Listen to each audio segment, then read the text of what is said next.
Hi, I'm Pete, and welcome to Just a Few Acres Farm. First thing this afternoon, we got to deal with these troublemaking cattle. I hear some grumbling. What do you guys want? There's Peanut. Her legs are really getting long. She's springing up. Doing great. You guys are all just looking at me. You know I'm going to do something, don't you? I am going to let you guys into this new lush pasture that you haven't been in yet this year.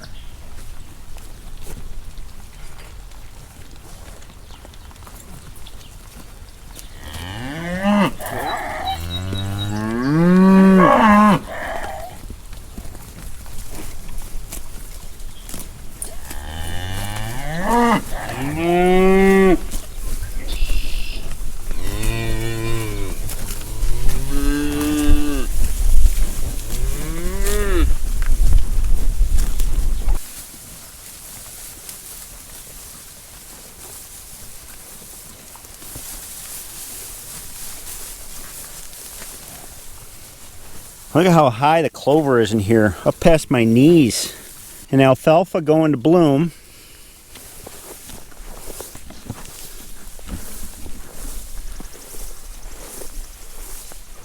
I wasn't going to put them on this field. I was going to save this field for hay. It's about 5 acres. And as I said, they haven't been on it yet this year. But I'm trying a little experiment. You know how I like experiments. Grass sure is tall.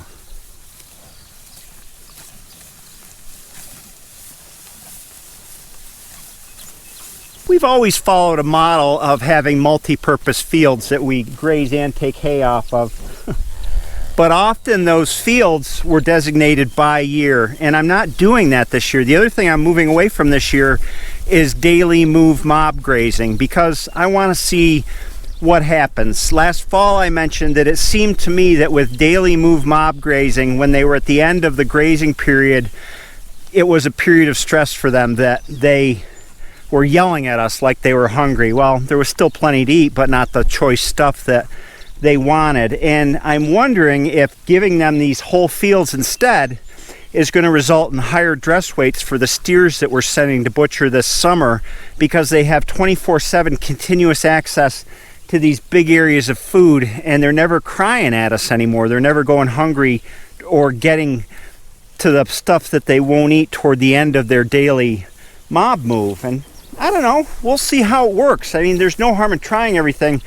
Certainly everybody is saying now that mob grazing is the best, that daily move mob grazing is the best. And I'm inclined to agree, but I like to see things with my own eyes. So we're going to give this a go, and we'll look at dress weights and look at how much hay production and the quality of hay we get off of these fields. You see, I've got 4 fields. I've got this one here we call the middle fields, in the very middle of our farm that I just put the cattle on. There's 2 more 5-acre fields, one after the other down there, that they've been grazing too this year.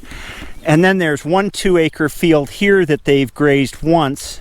And there's another 2-acre field over there that they've grazed once. Normally I would set aside 2 of those fields of the 4 or 5 that I talked about and just make hay out of them. But this year I'm going to make hay off of all these fields in rotation. So the next window we get, hopefully next week, I'll be cutting the first 5-acre of this trio of fields here, cut one of them, leave that to rest. About 2 weeks later, cut the other one, leave that to rest. 2 weeks later, cut the third one, leave that to rest. 2 weeks later, cut the fourth the 2 2-acre fields, leave them to rest. By that time, I'll be able to put the cows back over onto the first field I cut. It'll have been 8 weeks, and they'll have nice, lush, sort of second cutting kind of forage to eat, and then I can run them right through the fields that way. Because the problem has always been when you graze that you get this quick grow out in the spring, and then they wind up passing over all this stuff. So,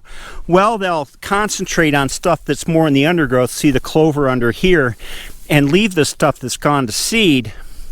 If I come over this after they come off and cut this for hay, then I get a good restart on the field and everything starts coming up again, including the orchard grass, which always heads out really early. So that's the plan. Make every field on the farm into hay in rotation, graze every field on the farm, leave the cattle on these 5-acre fields for a week or so each and keep moving them back around to allow a little bit of recovery and a little bit of stand up of what they trample, and then to make hay off of them in turn. It seems like an interesting experiment to me, and we have enough data from the years that we've done mob grazing to be able to tell how much the dress weight increases and how our hay crop is. Now I gotta walk down here and close up the gate to the field that they were in. This is a problem that we faced in the Northeast every spring at about this time, where the grass gets so far ahead of you that the cattle wind up grazing stuff that's, in my opinion, over mature, and you really don't want them on. And so I'm trying to think of a way around that. I don't like having cattle in grass this tall. I know some old timers will say, oh, it increases the chance of pink eye. I never had any correlation between pink eye or seen much of any eye irritation from them grazing in stuff that is this tall. That may be breed specific, I don't know. It's just one of those things like hoof trimming that we never run into. Never ever had to trim our cows' hooves. Here's the gate to the field that they were in, so I'm going to close this up, but you can see there's quite a difference in this field. Like I said, they tend to focus on the lower stuff and the things that are going to seed. Orchard grass, you know, I got a lot of that still standing, so it doesn't make as good of a hay crop, but it certainly does clean up the field nice and brings on a real nice second cutting growth. Hillary and I debated going to mow grazing, where we run the mower every day and we cut what they're going to eat for the day, but that is a heck of a lot of work, and it just doesn't fit the way that I would like our pastures to be now. And I'm trying to find ways for a small herd to get away from the predominant thinking of you got to move them every day or move them very often and see what happens. I think actually the compaction is worse when you're doing daily moves in mob grazing versus doing weekly moves, because when I go out on a big field like I just put them on, they tend to kind of wander all over the place. When you're doing daily moves, strip grazing like we are, you're putting them all on one spot for a whole day, and however you're moving your fence, you're winding up with an aisleway that they're going to walk onto more and compact that side of the field. I don't know. We'll see. It's an experiment. I gotta hook this up. Honeysuckle smells great this time of year. It is such an awesome smell. I got to yak a lot in this video because I got to make up for the last 3 videos. And for those who wondered if those last 3 hang videos were some kind of a new direction for the channel, no, I've made a ton of hay videos and I want to try something different, and I like doing artistic and creative things, so I thought, how can I convey the story without a lot of talking? And I don't know, love it or hate it, I like the way they came out and I had fun making them, and I guess that's what's most important. Headed back up, 5 acres of beautiful grass that they're on. They're way over there in the corner. They always check out the boundaries first. In fact, I got so much farm stuff to cover, I'm not going to do it all in one video. I'm probably going to do it in 2 or 3 videos. And today I'm focusing on the cattle and kind of the state of the beef, so to speak. Calving update. Our calves are due starting any day now, and I think we're expecting 9, 8. I have to look at the spreadsheet to be sure. And so we're out here checking them multiple times a day to see if there's any new calves. So that's always a fun time, and Dexters fortunately are very easy calvers, so hopefully we'll be seeing some new calves and I'll be showing them to you guys soon. And now for a fly control update. I have caught about a gazillion flies here in these sticky boards and jar traps, and this is the place. This is the place you want to be, right by the water. I've tried them other spots, the jar traps. They don't catch much. I just changed the glue boards and the fly traps 2 days ago, and it's been windy and rainy since then, so they haven't caught much because flies aren't flying around in that kind of weather. But I've seen a big difference on the cattle. There's a lot less fly load than there was before in previous years, and like I always say, you can only reduce the load, you can't eliminate it. They've been going to town on their mineral too. They cleaned out the kelp.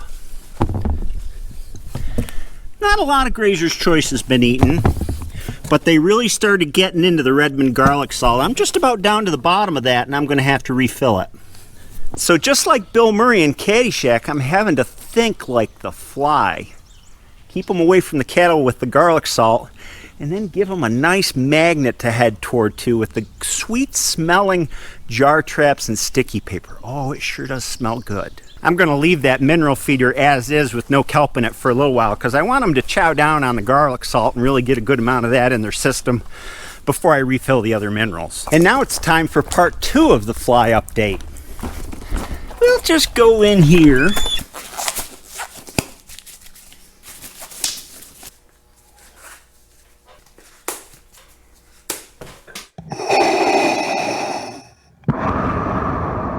Oh man, that's gross! Ah! Yeah! This is the second round of jars that I've emptied, and it's gross. The maggots come up, and when I put them in the garage, there's a whole mass of buzzing live flies in the top, so I shut the lid here that comes down and put a weight on it to suffocate them all, and now I'm going to dump them on the compost pile. Nastiness. Need PPE for this.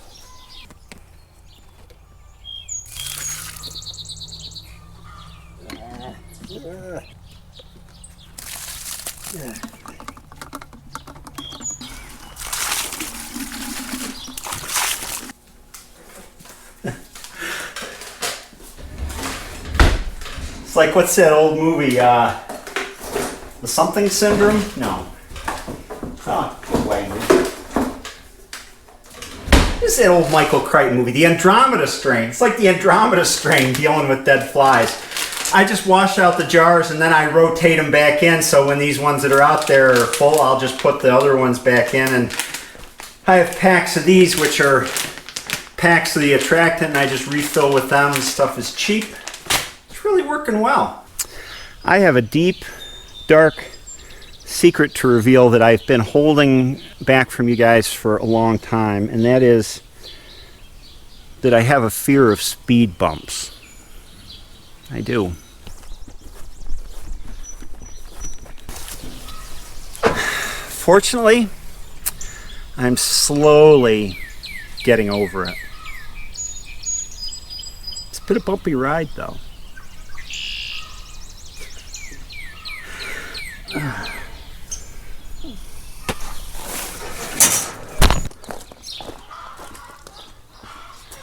Howdy, gentlemen. You guys need some hay zhuzhing. This is hay that I just made last week. That always brings them over. Hey, Orden. Hey, bud. Our bulls, Titus and Orden, are in their summer bachelor quarters. They're in the barn here in one pen of the barn, and you may think, or a lot of people say, oh, geez, they're not out on the field. They must be unhappy. Don't you have a field to put them on? Well, normally we do open up the back door here and let them into the winter pasture, which has started to regrow, and they have some stuff to eat. But they are so dang miserable because they can see the cows, and they can probably smell when some of the cows are going into heat, and it drives them nuts. They are so much calmer in here. If I had let them outside, they'd be belly aching all day. So you got to weigh it in your mind. Do you want them to have access to that grass out in the field and be unhappy and always wanting to get through the fence? Or do you want them to be in the barn here, kind of out of sight, out of mind of the cows, where they're much more peaceful and they get good fresh hay to eat? I choose the latter after doing it the other way for quite a few years. We just don't have a big enough farm to have an entirely separate facility just for housing and grazing our 2 bulls. It just doesn't make sense as far as trying to find a place where they won't see the cows, which is no place on our farm. And they're only in here for a short period. They're going to be going back out this year in mid-August to hit breeding season so that we can calve next year a little bit earlier in early May. No, he's not going to, is he? He's not going to do that again. He always does that. No, he's not. He's going to go through that door. I knew he was going to go through that door. Why does he always do that? Here is my majestic pile of freshly cut hay. I just counted the rafters up there to measure the depth of the hay pile. It's 26 feet deep. There's 1, 2, 3, 4, 5 separate rows back in there. And here's the state of our hay situation. At the end of last winter's feeding season, I had about 25 5-foot by 5-foot bales left over. They're in the back of the barn. They won't hurt. Feed them next season. It's a lot of work to rotate them out to the front of the pile. And anyway, that's kind of my reserve. What I would like to have is 125 equivalent 5-foot by 5-foot round bales to go into this winter. Now, our herd eats about one 5 by 5 round bale every 2 days. So that's 250 days worth of hay. Our feeding season is never that long, but you always want a buffer. So I'm considering the hay in the back of the barn as the buffer. I made 25 5 by 5 round bales last week, so that means I have 100 more to go. I am buying from my neighbors down the road this year 100 4 by 4 round bales to supplement what I make on the farm, because our herd is a little bit too big to provide all the hay from our own land. I have picked up 44 of those 100 round bales straight off the field. They've never been rained on. They're beautiful bales now. So here's the trick. A 4 by 4 round bale, when you do a volumetric comparison, is half the volume of a 5 by 5 round bale. So it takes 2 of these 4 by 4 bales to make one of my 5 by 5 bales. Now there's other things that come into play, how dense the bale is baled, and the actual weight of the bale, and those are high variables, but I'm saying that these bales are about half of a 5 by 5, so that means when I buy those 100, I'll have 50 equivalent 5-foot by 5-foot bales, add them to the 25 I already made, that makes 75. That means I need to make 50 more 5 by 5 bales off hay yet to go, and I think I'm going to be pretty close. That's about where I want to be. If I run a little short, I've got some other folks that I can buy hay from as well if my neighbors can't supply it all. Sure does smell good in there with all that fresh hay in there. People wonder sometimes about keeping hay in a barn and worrying about combustion, because hay, if baled too damp, can actually light on fire and burn down barns, and that's a thing.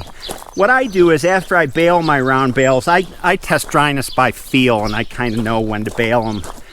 And what I do is I leave them out in the field for at least 2 days, and I stick my hand in them and see if they're heating up at all. And probably these were out for 4 days and they didn't heat up, so I knew they were fine. I brought them in, put them in the barn when they were dry after the dew had burned off. My neighbors who made the 4 by 4 bales actually have a moisture tester, so we know that that hay was dry enough to come and put in the barn. The cattle are out there in the field someplace. I can't see them. It took a whole video just to bring you up to date on what the cattle are up to. Hillary and I are busy with not only cattle, but pigs and chickens, the layers and the broilers. We've started bringing fresh chicken to market. The pigs are about ready to have their litters of piglets later on this month and into next month. So in the next video, I'm going to bring you up to speed on the rest of the farm. Hopefully I'll get to the rest of the farm. We're going to start with the pigs and move on through the chickens, and I got the garden growing, so we'll cover all that next time. Until then, I hope you have a great day, and I'll see you next time.